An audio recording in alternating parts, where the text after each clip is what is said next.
को घूमना पड़ता है। जब रात करता तो रात, जब दिन करते तो दिन हो जाता। सूर्योदय होना होगा ये काल के बस में है। अभी वर्षा होना होगा, वर्षा हो जाएगी, हम आप रोक नहीं सकते कितने समर्थवान क्यों ना हो।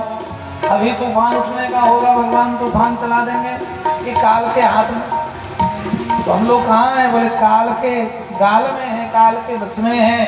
ये पूरे संसार काल के गाल में है, लेकिन काल कहाँ है? बोले परमात्मा के गाल। काल के ऊपर महाकाल है, इसलिए संसार तो काल के मध्य है। संसार काल के अंदर में है, लेकिन काल महाकाल भगवान नारायण के अंदर में। जैसे हम लोगों को काल नचाता है तो हम नाचते हैं, ऐसे ही परमात्मा नाग के ऊपर में नृत्य करते हैं। नाग को जैसे नचाएगा वो नाचेगा। अब तो नाग पत्नी स्तुति कर रही है, इससे पहले तो वो ये पूछ रही थी कहाँ से आए, क्यों आए, निकल जाओ, भागो, नहीं तो मेरे पति खा जाएंगे। अब तो अपने सुहाग की गुहार लगा रही है, मेरे पति को आप मार देंगे तो हम तो विधवा बन जाएंगी महाराज, और आपके चरण में कोई आए विधवा बने, अच्छा लगता आपको? श्री कृष्ण से कह रहे न्यायो हि दंड कृत किल विशेष में स्तवावतार खल निग्रहाय।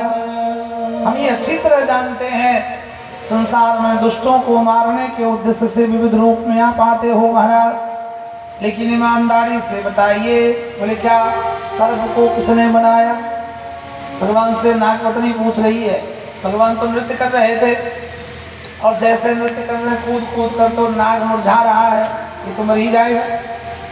2-4 बार भगवान कूदे, नहीं भी कुछ करे तो भी खत्म हो जाएगा। नाग मरेगा तो नाग पत्नी तो वैधव्य विधवा हो जाएगी।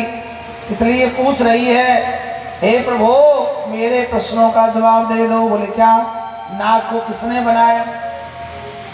भगवान ने कहा ठीक है ठीक है, हमने बनाया। ओहो, नाग के स्वभाव को किसने बनाया? भगवान ने कहा वो भी हमने ही बनाया। नाग के मुंह में जहर किसने दिया? कोई दुकान से लेकर पुड़िया से भरते हैं क्या? अब क्या बोले भगवान? भगवान ने कहा वो भी हमने ही दिया। नाग को आपने बनाया, नाग के स्वभाव को आपने बनाया, नाग के मुंह में जहर भी आपने दिया। केवल रह गई डसने वाली बात। नाग दूसरे को क्यों डसे? सर्प दूसरे को क्यों डसे? क्या इसको रसगुल्ला मिलता है क्या? नहीं, इनकी दांत की सभी घट जाती, इसको मजा आता। जैसे हमारे आपको पान खाने में, खैनी खाने में, बीड़ी पीने में अच्छा लगता तो खाते हैं नहीं खाते? चुनौटा लेकर भर करके खाते हैं कि नहीं खाते?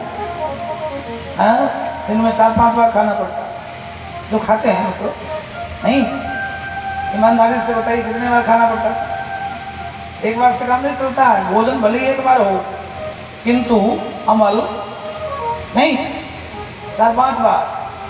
हमने एक्सपर्ट से पूछा तो बोले 4-5 बार कम से कम, 10-12 बार भी हो जाता है। तो क्यों? बोले अच्छा लगता है। हमारे भी होठ की सभी अच्छा लगता है। सांप दूसरे को क्यों डसे? बोले अच्छा लगता, जिसको जिसमें अच्छा लगता है वो तो सभी करते हैं। इसीलिए प्रभु आप मुंह में जहर दे रखा, यदि मुंह में अमृत दे रखा होता और तब यदि नाग किसी को डसता तो लोग आदमी अमर हो जाता, लेकिन आपने तो जहर दे रखा। जहर नाग अपने से खरीद कर थोड़ी ना मुंह में भरता।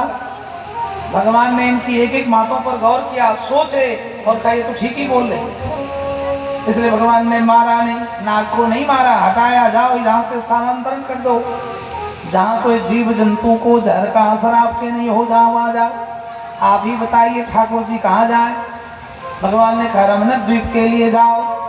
और यहाँ से नाग पत्नी अंकर परिकर के साथ यहाँ से निकल गए। जमुना का जल शुद्ध हुआ। बोले वृंदावन बिहारी लाल की जय। आज भी बोलता है क्या? सॉल्व है।